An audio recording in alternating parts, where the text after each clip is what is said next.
All right. Evening, everyone. Please be seated. Again, welcome those locally and abroad watching online to another Peaceful Solution Character Education program, teacher training certification course. All right. I hope everyone's had a peaceful and wonderful few days since our last class, and those of our followers who's watching in Southeast Texas there and parts of the Caribbeans, I hope that you fared well during the tropical storm, hurricane Burl, and those who are continuing in that path where that tropical depression is making its way up north. I hope you all stay safe, and I don't think it's any coincidence. Maybe it is. I don't know. I guess it depends on how you look at it. That we're covering these things in this lesson here in Chapter 7 about it's our responsibility for our safety, or being responsible for our safety. If we go back to the very beginning here of the chapter, the lesson is called "You Can Be Responsible for Your Safety." In other words, it's up to us to take the initiative to do what we have to do to see to it that us and those who are close to us, around us, whether it be family, friends, because you're not always going to be around family in a particular disaster type situation, but your knowledge and your willingness to put to practice the things you have learned could save your life and the lives of those who are around you, right? And many times we've seen in emergency or disaster situations, is because somebody knew something. They had information about how to survive or how to, extract themselves, or just something as simple as reminding everybody to remain calm and to conserve energy and to conserve oxygen if they're in an enclosed space, how to gather or collect water, things that they need to be aware of that could be hazards or safety related issues, how to treat wounds, all these things are necessary when you're going through these types of scenarios. And like we covered in here, learning how to do it in the disaster is not the best time. You want to get this knowledge way beforehand. It's kind of like, a teacher. It's not of course, they are going to get some type of learning, which is also called experience, when they're in the classroom, but it's not the time for them, if they're a math teacher, to learn algebra while they're teaching the class, right? The students, the parents, the administration, and so forth, they're going to expect that teacher has already gone through the courses or gone through the classes or gotten the education that they needed before they became a teacher, so that they can perform as expected in that capacity or role as a teacher. Well, it's the same thing with this that we're talking about, being responsible for our safety. As you look here, if you look back to page lesson plan 7C, and we see under the purpose and objective, it says students will explore examples of both natural and man-made disasters. And we covered some of those things in the previous classes, and we saw how we can pretty much see every day in the news how there are more and more, acknowledgement of the disasters that we're seeing, even that which was once classified as merely man-made, or I'm sorry, natural, excuse me, scientists, climatologists, meteorologists, and so forth, are biologists as well, are attributing the changing in the environment to activities directly related to mankind. And if you will tie all these things back to what we covered in the self-control unit and so forth, when it talks about diseases and bacteria, STDs, and how these things actually, scientists have found certain bacteria from mankind, viruses from mankind, caused or created by mankind, high up in the atmosphere over large cities and so forth. So we know that everything in our society, not just our society, but everything on our planet, our ecosphere, right? It's made up of these tiny little microorganisms. And we learned about how rain forms. We talked a little bit about previously about the self-control and the environment and respect for the environment and so forth.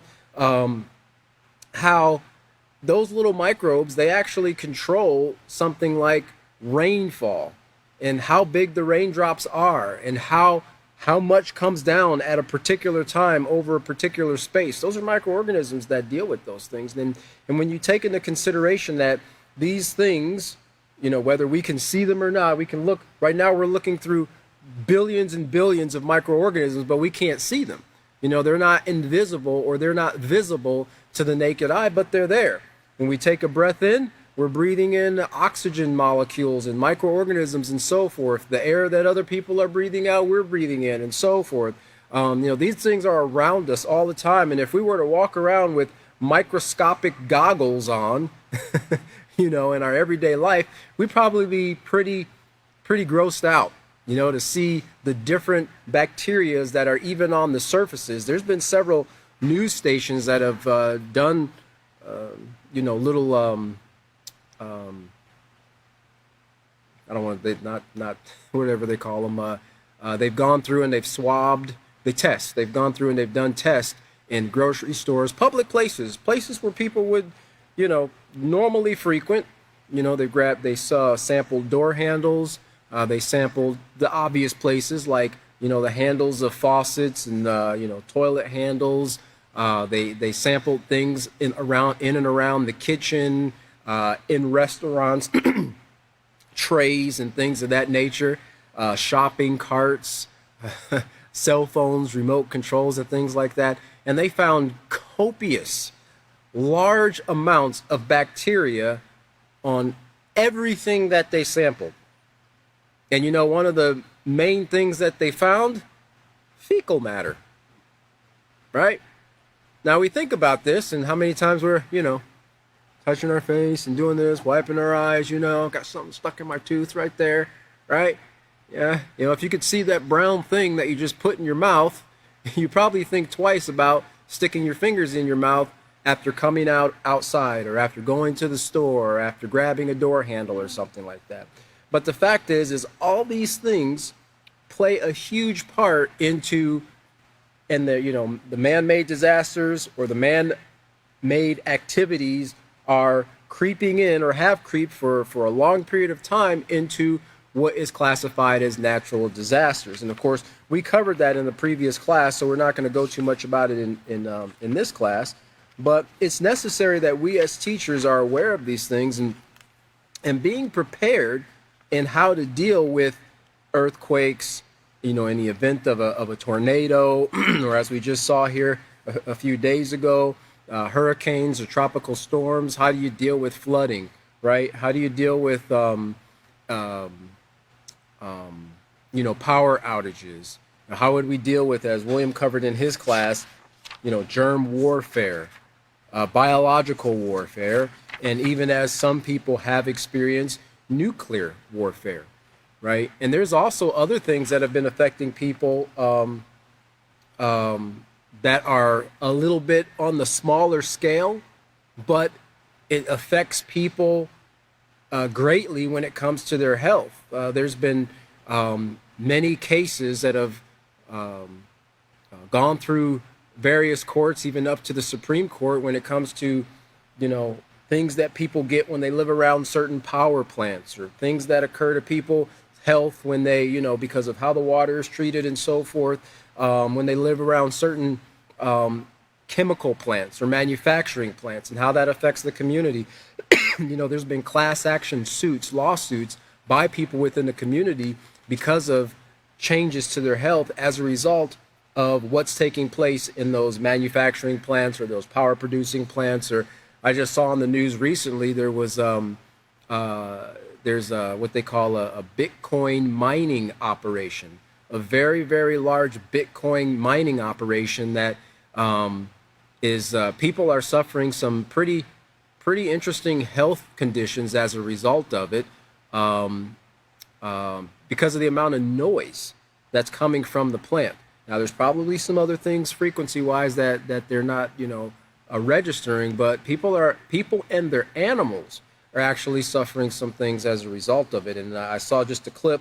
They had taken a little a decibel meter reading from the area where the people live to, the distance from the mining plant, and it was registering at like over 80 decibels. right? Over 80 decibels. When you're riding in a car, generally under acceleration, granted you don't have one of them souped up cars with glass packs and all that stuff on there, but generally speaking, a car under heavy acceleration is anywhere from 64 to 70 decibels, right? Imagine standing outside and hearing something at 80 decibels. That's pretty loud. That can cause a lot of lack of sleep, insomnia, which increases stress levels in the person, cortisol, and so forth. And I'm sure you can find it on the news. But let's get back here to what we're talking about in the 7th chapter. Now, we left off on page 151, kind of in that middle part there. We'll go back and refresh there a little bit. But I want to go back and kind of just refresh what we covered in the procedure 8 there. It says, tell students that another way they can be responsible for their safety. This is on lesson plan 7, page E, just refreshing. We covered it last class, but I just wanted to read it again in case someone's joining us for the first time. Is to have an emergency kit with items that can help them survive, such as non-perishable food, as well as non-food items. Suggests that students read the section, do you have an emergency kit, on page 150 at home, and encourage them to prepare an emergency kit of their own. Refer them to pages 151 through 152 for suggestions. And that's kind of what we're going to be getting into today, looking at some of those suggestions. But let's go back to the top here. Now, we started covering this last class, but I figure we didn't get very far, so we'll just start at the very top of page 151 under Let's Take a Closer Look. And this reads here, it is amazing how many things we use on a daily basis that are vital to our survival. And if you remember what I covered last class, that word vital simply means essential or necessary for life. Having electricity and access to the many appliances that run on electricity, such as a refrigerator, as well as gas to cook with, food and water, clothes, and warm blankets are just some of the things we take for granted. In case of a disaster, these things might not be available to us. Even on a day like this, where we had 90 or close to, I guess depends on where you were, 100 degrees, just something as simple as a fan, right, to blow some air across you, especially if you're sweaty, that can really create a lot of relief on a hot summer day. Okay, even if you don't have air conditioning, even a hot summer day in Texas, if the air is moving, it kind of takes a little bit of that heat off, that edge off from the heat. And outside of solar powered or battery powered things, generally speaking, most of us are plugging these things into a wall outlet, right? Even if we do have a battery powered or rechargeable item, we're plugging them into a wall outlet or a USB port or something at home so we can charge it for the next day, or we're replacing the batteries. In the second paragraph there, it says, we are also accustomed to driving to the local supermarket or convenience store for items when we run out of them. But during a disaster, the roads might be blocked off, or the car could be trapped inside the garage, or crushed by a tree limb. The likelihood of you getting to a store could be slim, and even if you were to get there, would the store be open for business, right? And that's the question, because even if the store is open for business, remember what we covered in the previous class, most grocery stores only carry enough supply of food for 3 days. That's it. 3 days supply. And when you figure a grocery store in a large area like in Abilene here, we have, Abilene and the surrounding areas is probably 130, 140, or more thousand people, the city, and then you've got some of the surrounding areas, people that come into Abilene and do a lot of their major shopping because it's kind of a bigger city compared to some of the outlying areas. And you figure the amount of grocery stores. I didn't look up how many grocery stores are in Abilene, but I know that there's probably at least, 7 or 8, possibly even more grocery stores in Abilene. And that's what provides for 100 to 150,000 people on a regular basis, every day, right? Now, that's not 150,000 people going to the grocery store every day. That's people randomly going, to get a few items here. I got to make a cake. Let me get some flour. Or we got some guests coming over. Let's go ahead and get, a rack of lamb. I don't know if anybody buys rack of lambs anymore. Maybe they do. I'm not sure. Anyway, people will buy things for particular events. And it's interesting because nowadays things are so convenient. People will spend more time running back and forth to the grocery store than they would if they would just get enough for 1 week or 2 weeks or whatever. But now imagine in a disaster, right? All those people, maybe not all of those people, but let's just say, 50% of those people that are within the vicinity at least of a grocery store, flocking to all those grocery stores, 75,000 or so people to get supplies. They're all going to be basically going for the same thing. Nobody's going to go, you know what? We're getting ready to have a disaster. I think I'm going to stock up on yarn. Yarn. Give me some yarn and some crochet hooks. I don't think the crochet and the yarn's going to be out of stock. Yeah, unless people substitute it for toilet tissue. But generally speaking, all the basic essentials like toilet paper, water, canned items, batteries, gasoline and gas containers, right? You can't forget about gas containers. Those things, they're going to be gone. And all you're going to see on the shelves is just like empty shelves. We saw it not that long ago, okay? And we didn't have like an ecological disaster come through. People could have survived just as well by getting the things that they normally could, except that they were so afraid that they wouldn't be able to get something, so they bought as much as they could at that time, okay? And it created a big stress, not only on the grocery stores, but other people as well, because, a lot of people were lacking. Well, this is why we're trying to get in the minds of our students the need to prepare in advance. You can't go wrong preparing in advance, or like they say, or we're going to cover here, preparing for a rainy day. And to me, when I think about that, a grocery store only having enough stock for 3 days, I don't put much trust in the grocery store going to have what I need when I go there, right? So remember what we covered in the last class, getting a little bit every time, you can stock up, and next thing you know, you've got a nice little storage of a survival. I think I think I read it last time. The government and other agencies recommend a minimum of 7 days. 7 days resources to keep you going in case of an emergency. On average, you should have 2 weeks. Ideally, you should have a month's worth, right? But do what you can. Don't stress out and think, oh, how am I going to get all these things? A little bit every time, even if you only can buy like 1 can of canned food, mixed vegetables, or maybe even Brussels sprouts. That'll help you build up your liking for Brussels sprouts, right? I don't think anybody likes Brussels sprouts. Well, there's probably 2 or 3 people. Okay, 1 person. So we got two. Okay, we got 2. So we got 2 people on Earth that like Brussels. No, I'm just joking. We got 4. And I've had Brussels sprouts, and I would eat them in case of an emergency. But in preparing, I'm going to get something else that I really enjoy, right? Maybe some sugar to throw on those Brussels sprouts. All right. Let's look here. It says, if the stores were able to provide emergency supplies, would you have money to buy the things you need? And this is something to take into consideration, because not everybody goes to the store with cash. Now, some people do. A lot of people do. If you have cash, you go to the bank, you cash your check or whatever, you pull some cash out. You don't want to use a debit card or a credit card or whatever, so you just take that cash to get your groceries or the things that you need, for the weekend, or, to take care of your necessities for the next week. But take this into consideration.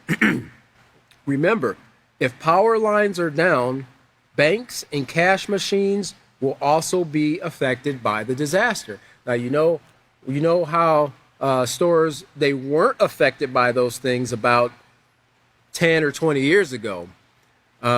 People can walk into the store the Higby, well, I don't know Higbees, but they could walk into the grocery store or the department store or the local general store, and they can slap down their credit card. They didn't really have debit cards at that time, and this is when credit cards were embossed. They had raised numbers and letters on there, and they put the receipt down there, put the card, and slide that little ink pad across there, and then they would send that to the credit card company, right?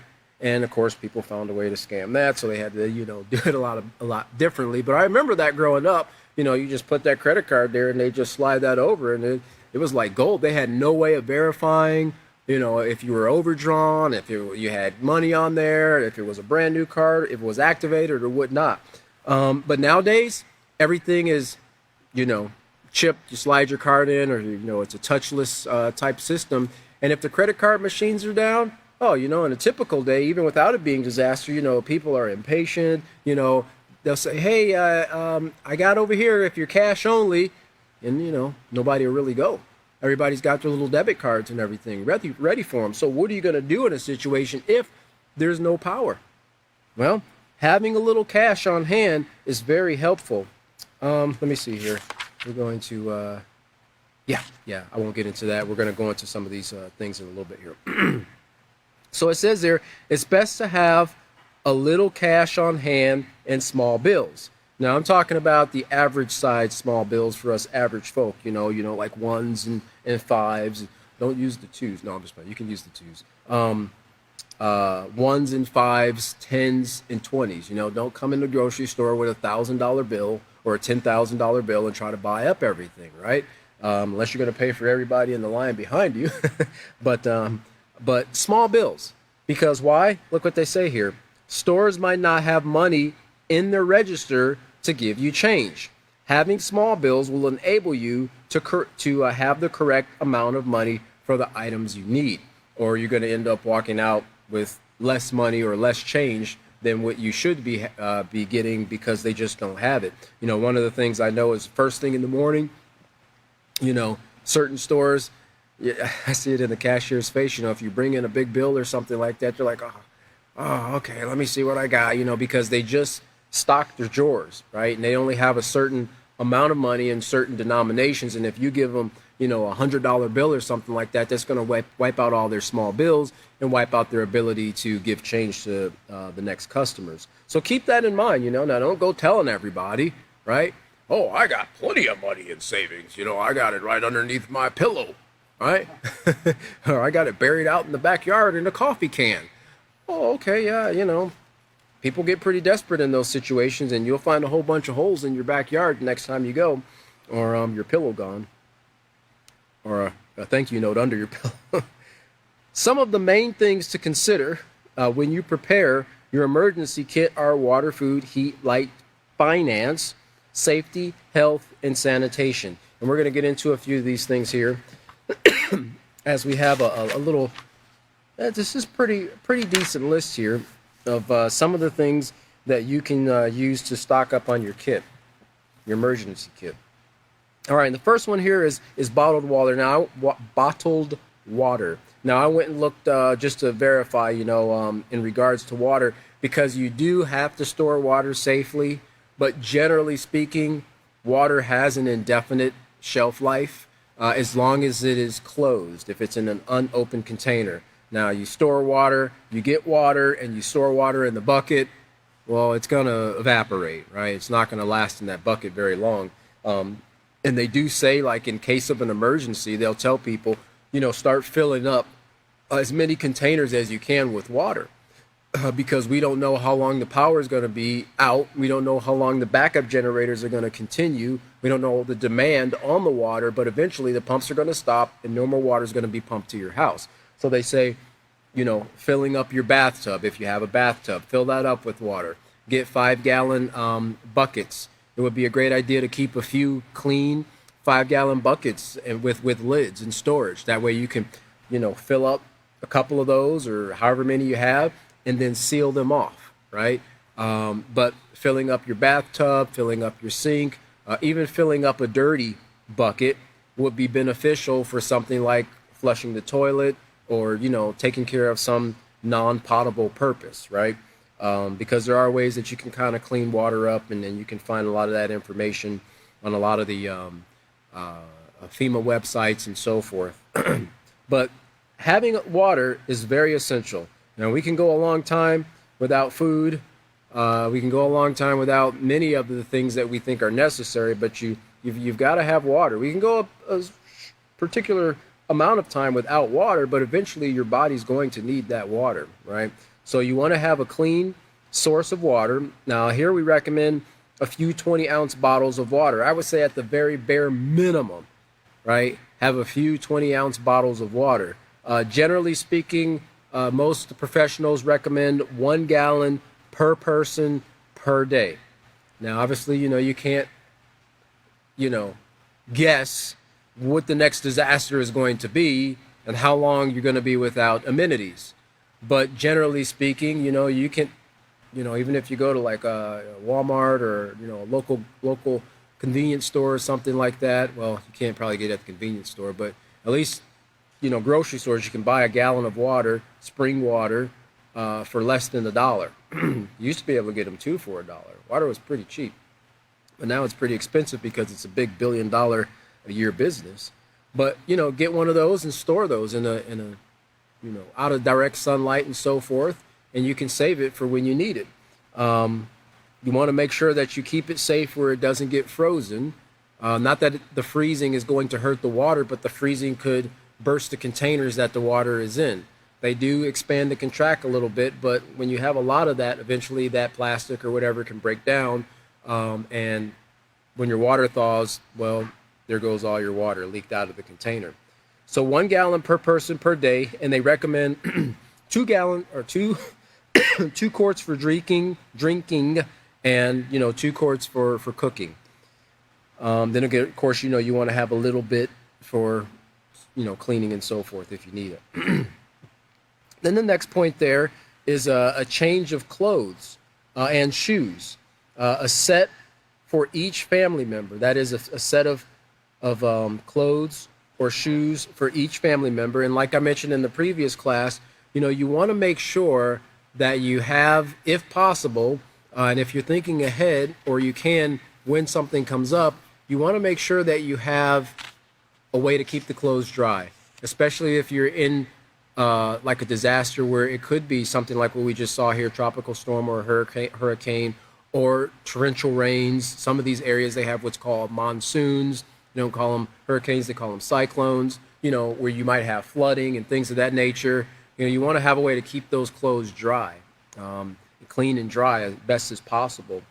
So having those things and the set of shoes, comfortable shoes, if you have a wife, tell her to leave those stilettos at home. Don't bring none of those with you. You need some comfortable shoes, because what if you have to walk, right? What if you have to walk someplace for safety?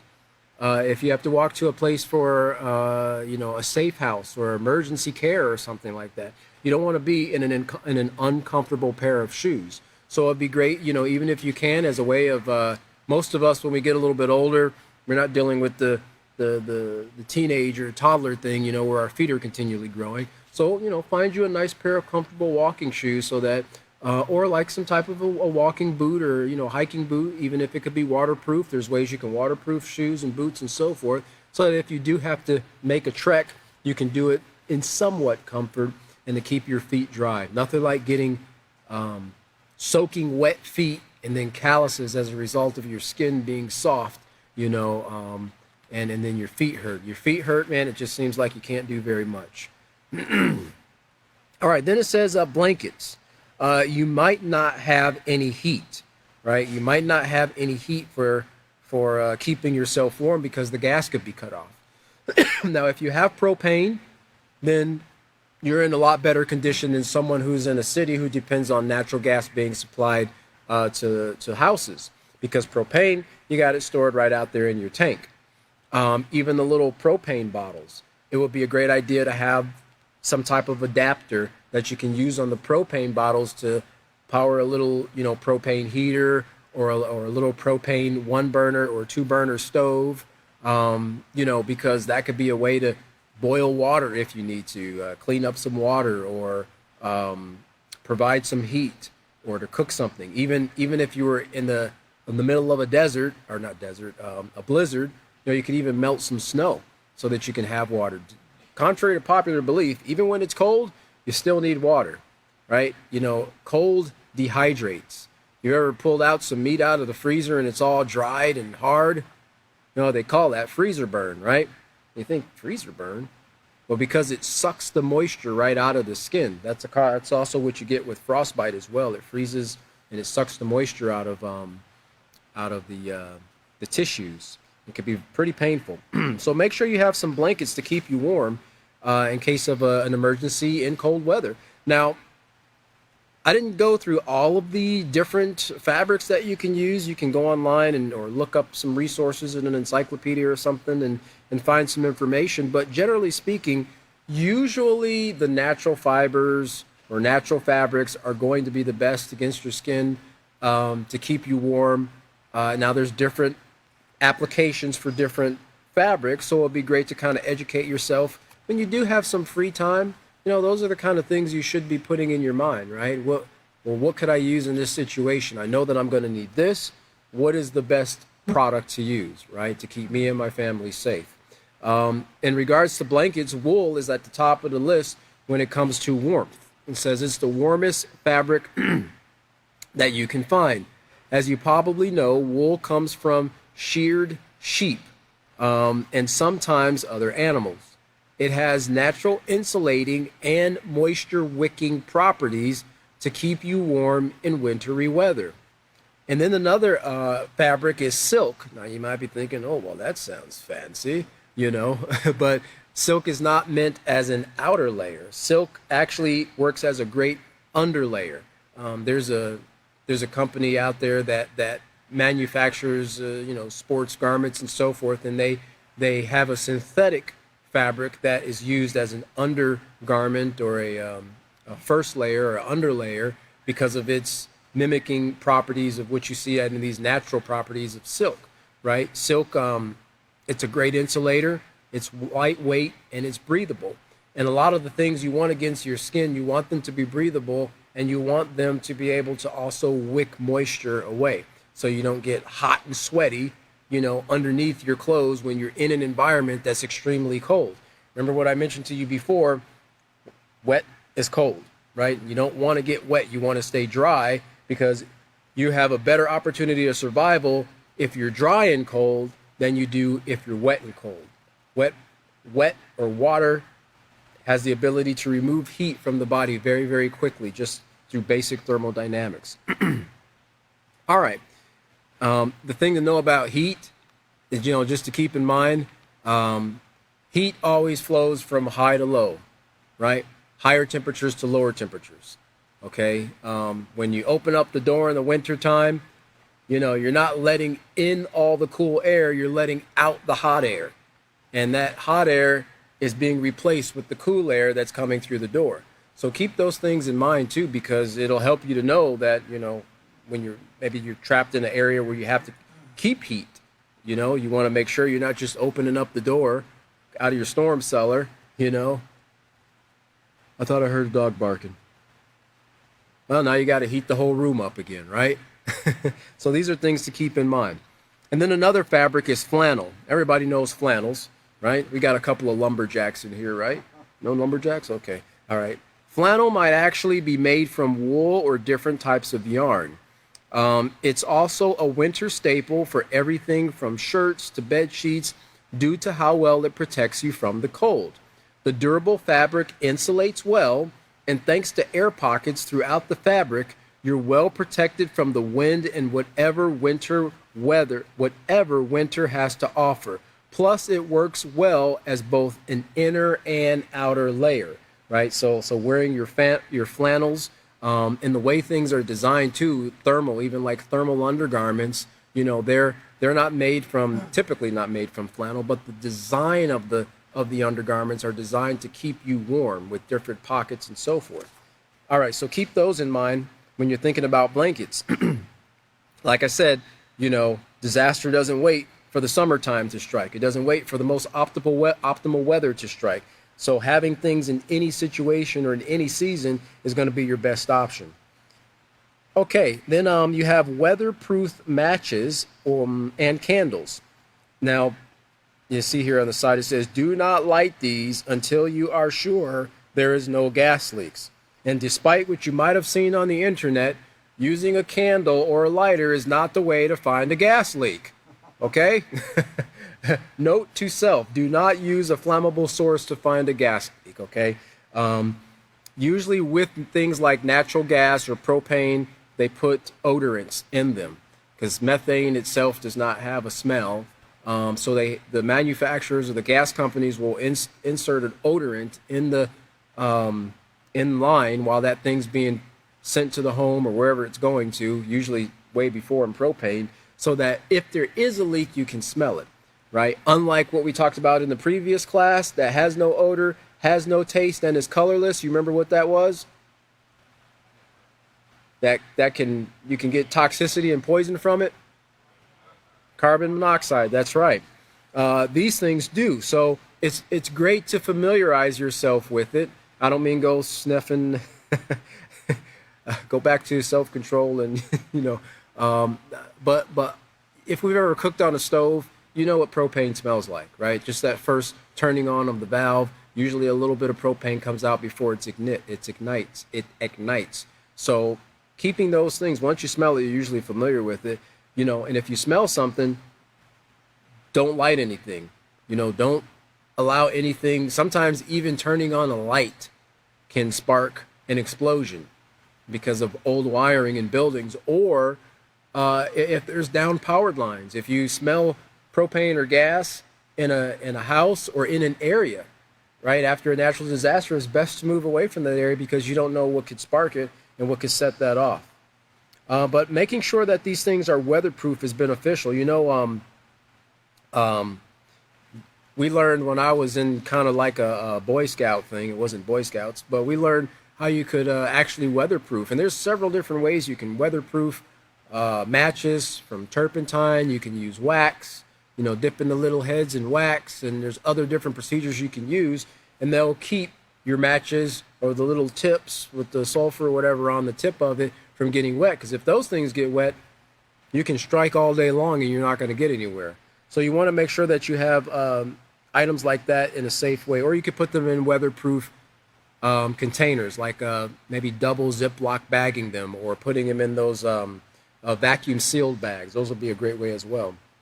Then you want to have flashlights, a flashlight and a battery that can be used for light and also to signal for help. Now, typically your batteries, we were talking about this a little bit in the last class, but batteries unused have a lifespan of about 3 to 5 years. So if you've stored batteries 4 or 5 years ago, you probably want to replace those with fresh and start using what's already there. Remember we talked about kind of rotating your stock ever so often? Well, this is a great practice because it's nothing like being in an emergency and then go grabbing the brand new pack of batteries that you've had on the shelf for 20 years, sticking them in the flashlight only to realize that they're dead. They don't work anymore. So that's about the average lifespan for a battery. Then you also have to signal for help, right? Just having a little flashlight can signal help in a very dark area, or if you're trapped under rubble or something like that. In fact, most of this is like a cheap little flashlight here.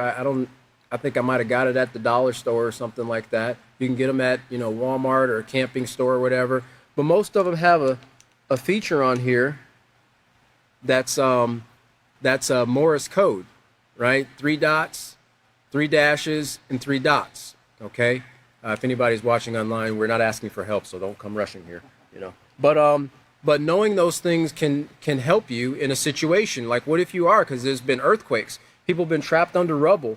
If they have a little flashlight or something like that, or even if they're far away in the forest and people are out searching for them, just having that little bit of light in a dark area can make it very easy for rescuers to find you. Okay, so that's necessary. Then you have AM, FM, and a shortwave radio, again with batteries. You can also buy the ones that have the wind-up cranks on them. It says you will need to help keep up with news, events, and information that could be very important to your survival. And like I was wondering last class and kind of verified from one of our students, teachers in the Peaceful Solution, and you can find online, shortwave radios can actually reach up to several thousand miles, right, in their transmissions and their receiving. Now, that, of course, that's depending on different factors like weather, terrain, frequency, even the time of day, and, of course, the power of the transmitter. That is, who's going to hear you at a certain distance or who you hear. So those are things you want to keep in mind. Then you have non-perishable items like canned meats, crackers, and other snacks, right? These are things that, as long as they're in their containers, they can last for a pretty long period of time. Depending on what it is that's in storage, they can last from several months to a year, or possibly even longer, depending on how they were preserved. Different methods of preservation, from canning to salt curing. They have honey curing. They have dehydration, like dehydrated foods and meats and vegetables and so forth. There's different methods of canning, and I believe that they extend the life of the food based on the method of canning, and of course how they're stored as well. You wouldn't want to dehydrate food and then set them in a very moist cellar, right? Because what's going to occur? They're going to absorb that moisture, and they're going to be rehydrated. And of course, when they do that, the water leaves a way for mold and bacteria to form. Again, if you have canned meats, well, I don't think they make canned crackers, but canned meats, fruits, vegetables, sauces, applesauce or whatever you might have, you want to make sure on the next point there that you have a can opener. Or whatever it might be that you have stored, you want to make sure you have a way of opening that. With a lot of the plastic buckets, they have something that's called, they call it a bung nut wrench. And it just looks like a little C with a handle on it, but you can use that wrench to pry open the lid on a 5-gallon bucket. Not everybody's strong enough to, get their little fingers under there and pull that plastic up to open the bucket. So a bung nut wrench is actually designed to get that bucket open pretty quick. Now, if you got people that are pretty hungry, they can probably find a way to get in there pretty easy. But having that will also prevent a disaster in your storage space. Then you want to make sure you have a first aid kit. And we talked a little bit about that in the last class. You want this in case you or someone else is hurt. And this kit should have everything you need for minor emergencies. Now, I'm not talking about a first aid kit to, perform a brain surgery or anything like that. Just something for minor emergencies, right? Cuts, sprains, possibly a broken bone, contusions or whatever. You want to make sure you have something available. And usually first aid kits nowadays, you can get them with just, depending on how you buy the kit, something from very basic to something with Band-Aids and a little bit of gauze and antiseptic in there to some alcohol wipes. So they've got these big extravagant ones that have got all these different types of things, from smelling salts and syringes that people would need if they have to take, diabetic medicine or whatever the case might be. Having those things, like we're going to see here in 2 points down, along with prescription medications, are very important. Then we see a sewing kit. That's the next thing. You would think about that, but that's great for repairing torn fabric or clothing. Even if you had a tent, right? You can repair a tent. Now, probably not the cheap tents that you have today. You probably could, but the old-fashioned or the great high-quality tents are usually made out of a higher grade canvas, a higher weight canvas, and you can usually make repairs very easily in that. But also in your clothes, it's easy to rip your clothes on something, your pants or your shirt, if you're walking through, a heavily wooded area or a disaster area, a piece of rebar sticking out or a piece of a stick. You can rip open a pair of jeans or something very quickly. And so having some fabric on hand to fix that is a great idea. And then you see here prescription prescription medications. If anyone in your family is taking prescription medication, it is wise to have a supply in your emergency kit. Now, for most part, most of these things are in some type of a capsule or tablet formula, so it's easy to store those somewhere. But some things you they'd actually need refrigeration. They need to be kept cool. So having a way to do that, you also might want to take into consideration in preparation as well. And then we see here plastic bags. These can be used for sanitation. And I would add too, if you didn't have a way, which I don't know what situation you might be in, but it could be any situation. But if you didn't have a way to dig a hole, right, to bury waste and so forth, because you're obviously not going to be using the restroom, there's no water going to the restroom, right? There's just going to be things piling up in there. You want to have a way to get rid of that, because emergency, people don't stop, their body functions don't stop, right? Sometimes people get sick when they get really anxious and things like that. They might vomit. You want to have a way to get rid of that stuff, okay? But generally speaking, you want to have a way to keep the area that you're in sanitized and clean. You want to have a great sanitation in that area, which means taking the waste and I say you might not have a way to dig. Well, if it might be something biological where you can't go outside, you might not be able to go outside and dig. So having a bucket with a lid on it, okay, that you can actually seal that lid. Nothing like being trapped in a room when everybody's got a bad stomach ache, right? Having a bucket that you can actually seal with a plastic bag is a great idea to help keep things in a sanitary way. You can dump all types of things in there and then seal it right away. And then we get to the next point, toilet paper.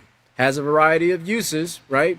Runny nose, eyes, whatever the case might be. You can actually use it for a pinch, for bandages if you need to, you know. So anyway, use your creativity. Hand wipes. You can keep your hands clean without wasting water. And wipes are super popular. They've become even more popular now than they were back in the day when they were just used for infants and you know, sanitizing and kind of dry bathing infants. You know, just having them to wipe your hands down, it just feels so much better if you don't have a place where you have running water. Having a nice hand wipe, you know, pack of hand wipes can really help you get in all the crevices and get your hands clean. Nothing like getting ready to eat, but you don't have a way to clean your hands, you know. And remember what we talked about, the bacteria and the germs and so forth. We just heard of a news report that a lot of the beaches on the East Coast between New York and Massachusetts and some on the West Coast in California, they were closing due to high levels of bacteria that's found in the water. And one of the health advisors was saying, hey, if you go in the water, make sure you wash your hands, right, before you eat or you drink or put your hands in your mouth, because that bacteria from the water could be on your hands and it can get in your mouth and to make you sick. So having a way to wipe your hands off is very beneficial. And then here it says money. We talked about that in the previous page there. The amount depends on how much your family can afford to store away. Be sure to save coins as well as bills in 20s, 10s, 5s, and 1s, because that's going to be the easiest denomination to deal with. Nobody's going to be wanting to take your $100 bills or anything, and for the most part, people are going to be wary as if, you know, is it counterfeit or not, right? 20s are counterfeited quite a bit as well. But the specialists or the experts say you should have about $500 to $1,000 in cash, okay, for you and your family, between that much. $200 is fine. $100 is fine. But having something is better than having nothing. And then the trusty old roll of duct tape and nylon rope, right? There's a lot of utilitarian uses for these two things. It says you never know when you will need to repair something or tie something together. Contrary to popular belief, it's actually originally duct tape with a T. Now, you could use this to catch a duck in a pinch, right? I don't know how you do it, but you probably could. But generally speaking, duct tape has a ton of uses. And I've seen some interesting uses of duct tape that people have used in a creative way, but also in an emergency type way as well. So some of the uses that you can use duct tape for an emergency is, of course, like we just read here, binding things together. Like I don't even know if you've ever seen a splint, making a splint for a broken leg or an arm or something like that, or maybe it's like a compound break or a fracture. You want to keep that bone as straight as possible. Now, ideally, you would want to wrap those things with some type of fabric. But if all you had was duct tape, you could use duct tape in a pinch. It's going to be an interesting thing if you take it off of a hairy leg when you get to the hospital, but it would help to keep those sticks, those splints in place until you can get to a place of safety. You can use it to waterproof items. Most duct tape is vinyl or some type of plastic, and the backing of it does provide a waterproof seal. You can use it to reseal food, that is food pouches. I suspect you can reseal just regular food, but I don't know how you do applesauce. You can use it to patch footwear. Done that a few times myself, right? Having those flappy boots and needing to make the sole become one again with the upper leather. You can use that duct tape to wrap that around the sole of the foot, and it'll last for quite a while, unless you're on a really rocky terrain and get that bottom part torn up. But it does keep those shoes going for a little bit longer period of time. You can use it to bind fixed patches in clothes, fabric. It could also seal windows, which is a great thing. I don't know if you've ever seen people during like hurricanes and storms. They'll put like, an X across their window, their panes of their window with duct tape. Now, some of them might be signaling, but generally speaking, most glass is safety glass nowadays. Back in the day, that didn't used to be. Large shards would come out, and they could be very sharp and cut people, and the tape will help to kind of keep those shards into place, right? But you can use it to fix windows or seal windows, even to seal around windows, and also other areas in the home. You can also use duct tape, combine that with a little bit of tissue, and you can make yourself a bandage, right? Again, if you're in a situation where you have nothing else, right, and someone's bleeding, you can close up a wound and seal it with some duct tape. Again, Peaceful Solution is not offering medical advice. I'm just telling you what other people in survivalist situations have done to kind of help them get to a place of safety. You can use it to prevent frostbite. Well, how is that? Well, one of the main factors of frostbite is that cold, dry wind coming across your skin.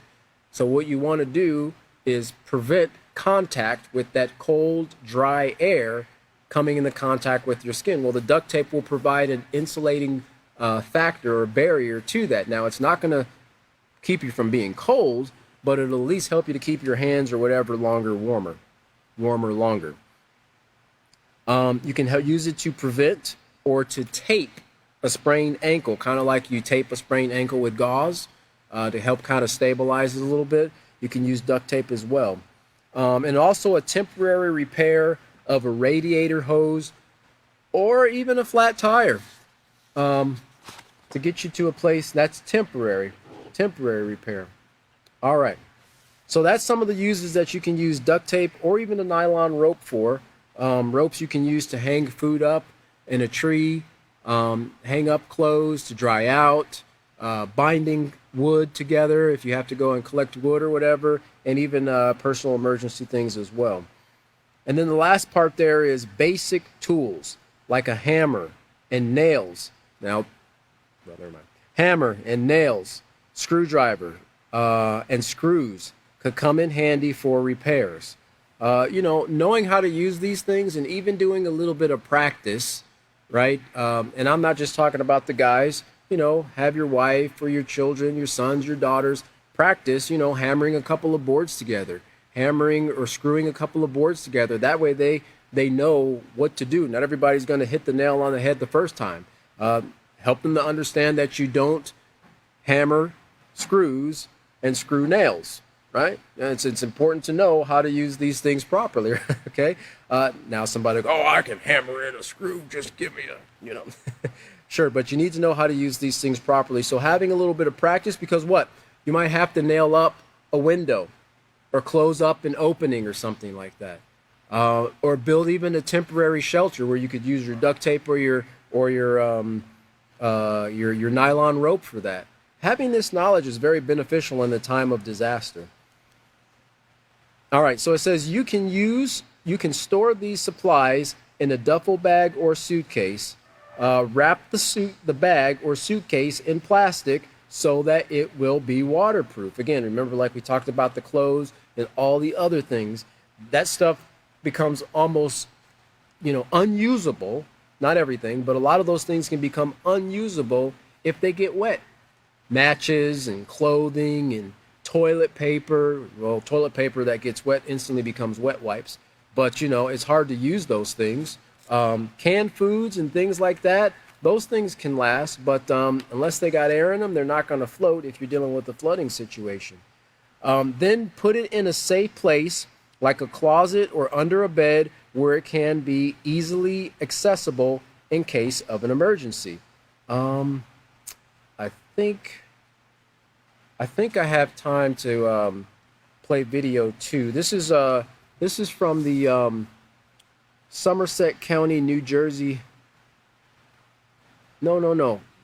Video 1, I think. I think that's the one from the Nevada Health District, because they talk a little bit about emergency preparation in that. I believe I labeled it right. Video 1.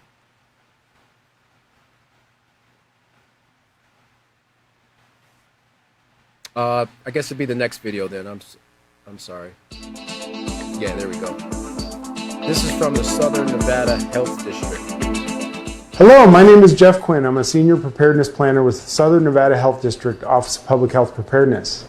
September is Preparedness Month, and once again, Southern Nevada Health District would like for you and your family to be prepared for any emergency that may occur in our community. Disasters often strike with little to no warning, and having at least a 3-day emergency disaster supply kit is important. A 7-day supply kit is ideal. Following a disaster, local officials and relief workers will be on the scene, but they cannot reach everyone immediately. You may receive help in hours, or it could take days. Would your family be prepared to cope with an emergency until help arrives? Your family will best cope by being prepared for a disaster before it strikes. One way to prepare is by assembling a disaster supply kit and an evacuation go bag. During a disaster is not the time to begin to shop or search for the supplies and important documents. By gathering supplies in advance, your family can endure being confined at home or prepared for an evacuation. Other than not having supplies or an emergency family plan, there is not a right or wrong way to build a kit and provide the supplies you and your family may need. Careful planning in advance reduces the overall cost of these items and allows you the flexibility to shop around for the best deals. There are 6 basics you should stock in your home: water, food, first aid supplies, clothing and bedding, tools and emergency supplies, and special items. Store water in plastic containers such as those that are sold in plastic bottles. Avoid using containers that will decompose or break, such as milk cartons or glass bottles. Store 1 gallon of water per person per day, 2 quarts for drinking, 2 quarts for food preparation, sanitation. Keep at least a 3-day supply of water for each person in your household. Don't forget to include water for your pets. Store at least a 3-day supply of non-perishable food. Select foods that require no refrigeration, preparation, or cooking, little or no water, and are low in sodium. If you must heat food, pack a can of Sterno. Select food items that are compact and lightweight. Assemble a first aid kit for your home and 1 for each car. Include at least 1 complete change of clothing and footwear per person. Sturdy shoes or work boots, hat and gloves, rain gear, blankets or sleeping bags, and sunglasses. Tools and emergency supplies should include things like plates, utensils, a flashlight, and other items you might need.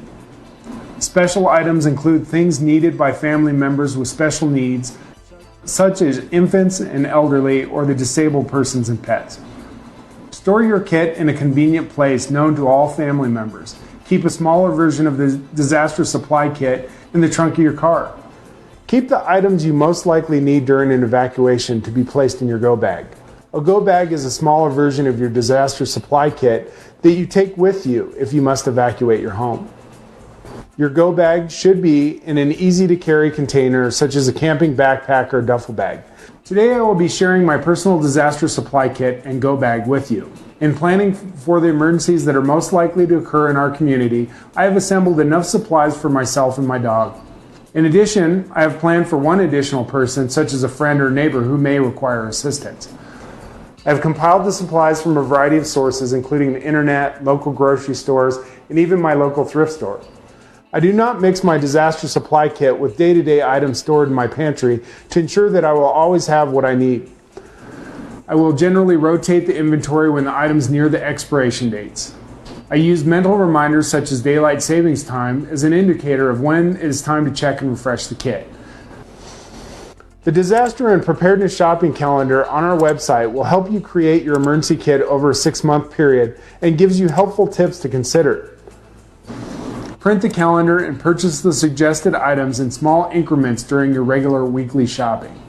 I thank you for watching and encourage you to build your disaster supply kit and evacuation go bag.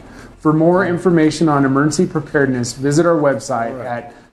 All right, so you can see pretty much that it gives you a visual, and many counties and the health districts put out these. You can look in your local and see kind of what they recommend. You can just follow what's in the Peaceful Solution because they're saying the same thing. But having these things in advance will save you a lot of money and time and put you in a better situation when disaster does strike. At the very bottom of the page, it says it is better to have and not need than to need and not have.